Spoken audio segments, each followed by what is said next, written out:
बिस्मिल्लाहिर्रहमानिर्रहीम। खातिन हज़रात, मैं हूँ अख्तर अब्बास और आप सबको अस्सलाम वालेकुम। आज का जो कुर्रा इंतखाब है वो फ़िज़ा मिर्ज़ा के सवाल के नाम निकला है। उन्होंने बड़ा दिलचस्प सवाल किया है।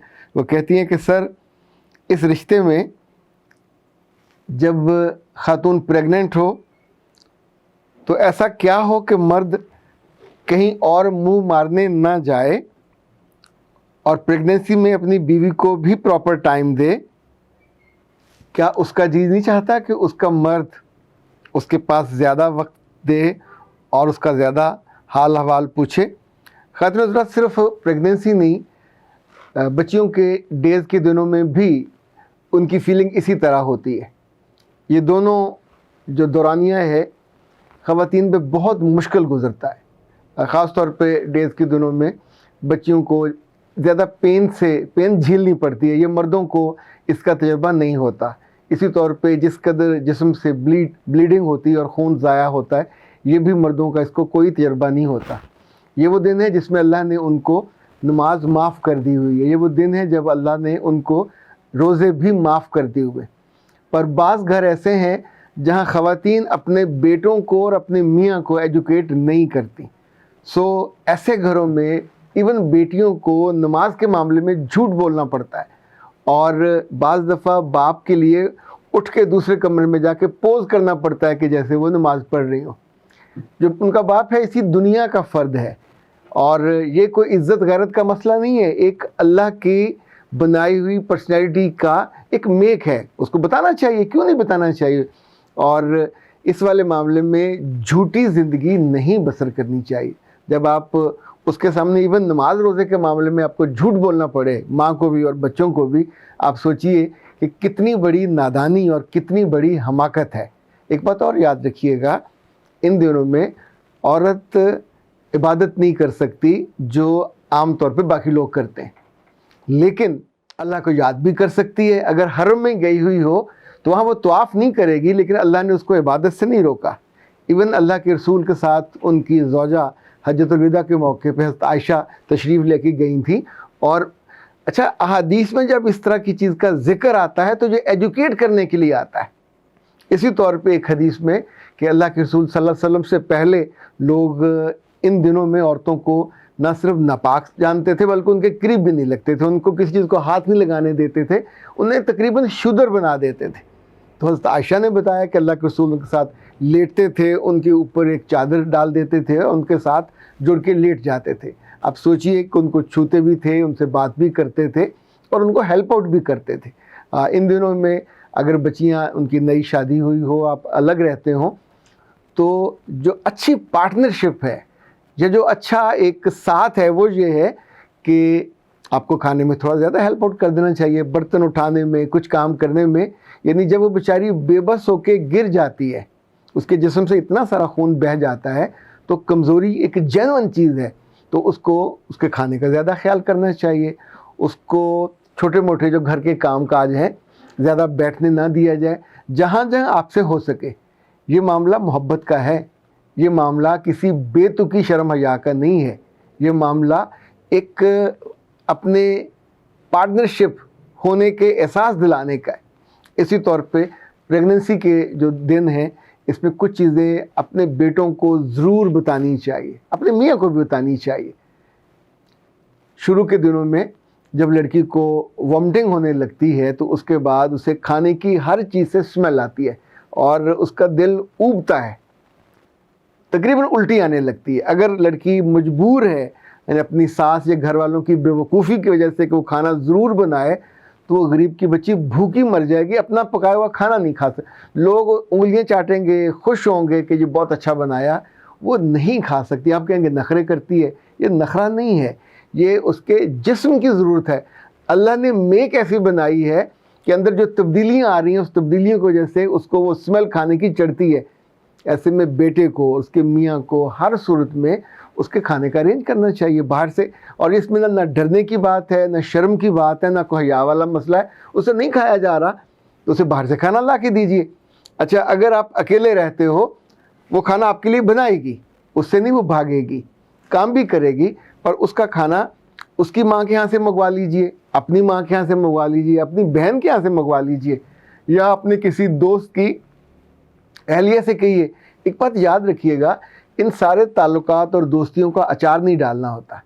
अगर हमें अपने मुश्किल दिनों में और उन दिनों में जब हमें ज़रूरत है कोई दस्तयाब ना हो और हम उससे हेल्प ना ले सकें, तो उस ताल्लुक़ का फ़ायदा क्या है? यानी ये ताल्लुक़ क्या फ्रेम करा के दीवारों पर लगाने होते हैं? आपके दोस्तों में से एक दो दोस्त ऐसे ज़रूर होने चाहिए जिन्हें इंसान खुल के कह सके कि दिस इज़ द इशू, तो खाना भिजवाओ। अपने वो ड्राइवर के हाथ भिजवाए, अभी बाकिया है, आराम से वो उसको पैक करके दे, खाना आपके घर पहुंच जाए। दोपहर के खाने का आपको अपना ख्याल है, आपका पीएन मौजूद है, दफ्तर मौजूद है, वहाँ घर में कोई नहीं है, सो ये ख्याल आप ही को करना है। आपकी बीवी है, आप ही ख्याल करेंगे। इसी तौर पे उन दिनों जब आप शाम वापस घर पहुँचें तो 3-4 काम आपको ज़रूर करने चाहिए। मामूल से ज़्यादा देर अपनी अहलिया के पास बैठिए, उसका हाथ पकड़िए, उसके माथे पे बोसा दीजिए, उसको छुइए, उसको अपना आपका एहसास दिलाइए कि मैं तुम्हारे साथ हूँ। ये आसान दिन नहीं होते, और ख़ास तौर पे जब बिल्कुल आखिरी दिन होते हैं तो आपको छुट्टी लेनी चाहिए, हॉस्पिटल साथ जाना चाहिए। और दुनिया भर में आप सोचें, यूरोप अमेरिका जैसे मुल्कों में मर्दों को प्रेगनेंसी की छुट्टी दी जाती है, और वहाँ के हॉस्पिटल में जहाँ डिलीवरी हो रही होती है, मर्द अपनी बीवी का हाथ पकड़ के वहाँ मौजूद। वो मौत और ज़िंदगी का मामला होता है, वो मर सकती है, उस लम्हे दोबारा उसको ज़िंदगी मिलती है, और वो आपके लिए आपकी औलाद को जन्म दे रही होती है। आपकी नस्ल, उसकी नस्ल नहीं चल रही, आपकी नस्ल चलने वाली है। सो जब आप अपने बेटों को ये अक्ल नहीं देते, उनको ये नहीं समझाते कि किस मौके पे ख्याल करना होता है। अगर बेटे भी छोटे हैं और बड़े हो रहे हैं और बहन का आपके घर आई हुई है, तो भी फिर इन बच्चों को उसके साथ अलाइन करना ज़रूरी होता है। आते जाते उसे कोई दुआ दें, उसके पास बैठें। जब तक हम दूसरे को अपने होने का एहसास नहीं दिलाते, हम उस मुश्किल से या तकलीफ़ से यूँ समझें कि बिल्कुल किसी को निकाल नहीं सकते, पर अपने लफ्ज़ों से, अपने लहजे से, अपनी आँखों से तो उसको हेल्प आउट कर सकते। जितनी ज़ालिम किस्म की सासें अगर अपने बेटों को और या इन बच्चियों के मियों को ये कहती हैं, हमने भी तो किया, हमारे साथ भी तो हुआ, हम तो ऐसा नहीं करते थे, तो जितनी मर्ज़ी वो बूढ़ी हो झूठ बोल रही है, जितनी मर्ज़ी नेक हो झूठ बोल रही है। जब जिस पे ये फेज़ आता है, इंसान पत्थर का हो तो उसे फील नहीं होगा, अदरवाइज़ नॉर्मल हर औरत को ये दुख झेलना होता है, और उस वक्त उसको मोहब्बत की ट्रांजैक्शन ज़्यादा चाहिए होती है, और ये ट्रांजैक्शन उसका हक है, उसको देनी चाहिए। अगर उस वक्त वो खुश होगी तो आप सोचिए, वो अपनी ज़िंदगी पे खेल के आपके लिए आपकी ज़िंदगी को आगे लेके चलने वाली है। तो इतना साथ, इतने अच्छे लफ्ज़ तो उसका हक बनता है, ना ये कि उस वक्त आप उसको इग्नोर कर दें, अपने कामों में लगे रहें, तो ये दुख बहुत देर तक तंग करता है। अच्छा जनाब, कुछ कमेंट्स हैं। आयशा ने कहा सर आपने बिल्कुल सही कहा, और नॉर्थ स्टार ने कहा कि सर 100% दुरुस्त। शमीम अख्तर ने कहा कि सर गोल्डन हार्ट टचिंग बातें, ख़ास तौर पे जो थी औरत का दिल कब मरता है। अतिया वसीम ने कहा कि सर दिल की बातें दिल को छू गई।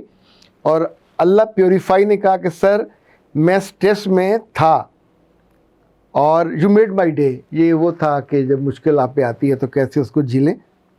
स्नेहा ने कहा कि मर्द का दिल कब मरता है, इस पर भी ज़रूर बात कीजिए। जी बेटा, इस पर ने पूछा कि सर क्या कोयटा में आपकी किताबें मिल सकती हैं। मेरे बच्चे कोयटा पाकिस्तान में ही है ना, पाकिस्तान में क्या, पाकिस्तान से बाहर भी मिल सकती हैं। हाँ, जिन बच्चों को हमने तोहफे दिए थे उसमें से एक तोहफा ये वापस आया। ये था लाहौर का ही था, कटारबंद रोड। अब सोचिए कि आप शहर में हो या गांव में, अगर आप अपना पता सही नहीं लिखते, पते में आपका नाम चाहिए, ऑफ कोर्स चाहिए, बाद में पूछना पड़ता है, आपका घर, जो गली, जो आसपास अहम जगह है जहां पोस्टमैन पहुंच सके। फ़ोन नंबर वो दें कि जो फ़ोन चलता हो। अगर वो फ़ोन आपने साल में 2-4 दफ़ा चलाना हो तो फिर वो एड्रेस में नहीं लिखवाते। अब इस पर बेवजह हमारे पैसे भी ज़ाया हुए, और अभी तक मेरा ख्याल ये मिस्टर उमर हैं तो ये इंतज़ार भी कर रहे होंगे और सोचेंगे कि सर ने किताब नहीं भेजी। उस पर डाक खर्च के पैसे अलग ज़ाया हुए, टिकट के पैसे अलग ज़ाया हुए, और किताब जो वापस जब ज़ाहिर आती है आते जाते उसकी जिल्द भी ख़राब हो जाती है। तो जनाब किताबें पूरे मुल्क में, मुल्क से बाहर भी मिल सकती हैं। ये कौन सा मसला है, ये आज का ज़माना है।